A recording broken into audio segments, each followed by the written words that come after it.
شبکی آمده بهابی من، ستاره ها خندیدن آروم آروم، نگاهت مثل بهارینم، دلم شد گل به هیچ کلام. در دو جواری خواند و شیشه نامت را باد و هسته گفت، قلبم فهمید که به تو این جوان مخنه نداشت. عشق اگر دور شوی سایت با من است، اگر خاموش شوی دلت صدا است. من تو را دوست دارم به سوال این عشق داخل همراه. تو آرزوی دلی منی، نوری چشم و جانی منی، با تو زنده سرود است، به تو دلم خاموش میماند. تو نفسی هر سحرم، آخرین دعای شبانم، با نام تو میزند دل تا آخرین شبم.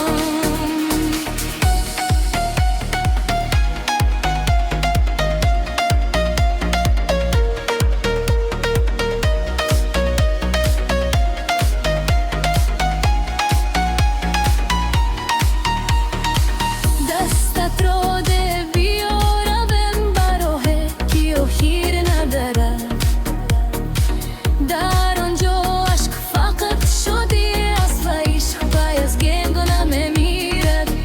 کنه صبر تو گنجلت هر نگاهم که یک وردم، من گم میشم در چشمانت، این گم شدن زیباترین است.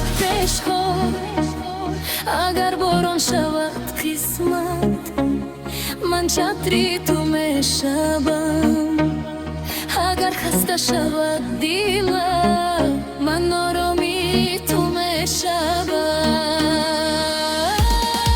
تو آرزوی دلی منی، نوری چشم و جانی منی، با تو زنده به سرود است، به تو دلم خواند و عشق میماند. تو نفسی بر سحرم، آخرین دعای شبانم، من نام تو میزنم تا آخرین شبم. شاید زمان ما را بسنجد، شاید را آسان نباشد، اما عشقی که راست است به نشگاه شکسته نمیشود. قسم به این دلی ساده، قسم به عشقی شدی من، میمانم با تو همیشه در هوا و شمدی.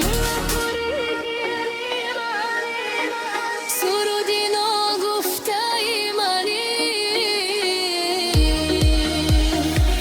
اگر جهان خاموش شود هم عشق ما زنده میماند. دستم را بگیره جانم، این راه را تنها